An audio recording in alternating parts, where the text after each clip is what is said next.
একটা নাই যে ছয় ছয় রাক্ষসী খাইয়ে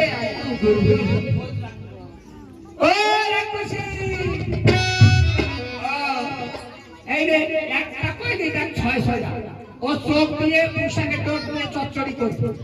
ওর নাড়ি বুড়ি দিয়ে সেমাই রাখবে আর ওর মাথা দিয়ে আপন রাখবি তুইও তো খাস রে আমি খাবো না নিলে হয়ে গেছে তোর প্যান্টটাও মরে যাবে তুইও মরে যাবি ওই শোন এই মনসার সঙ্গে চন্দ্রহার করেছে বিবাদ সেই মনসাইতে বংশীতে এ খাওয়া যাবে না একদিন আমাদের হিসেব দিতে হবে তাই ছয়টাকে শুকিয়ে দৌড় ধরে রাখো আরেকটা আসবে সাতটার মাথা দিয়ে মুড়ি ঘন্ট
Every day.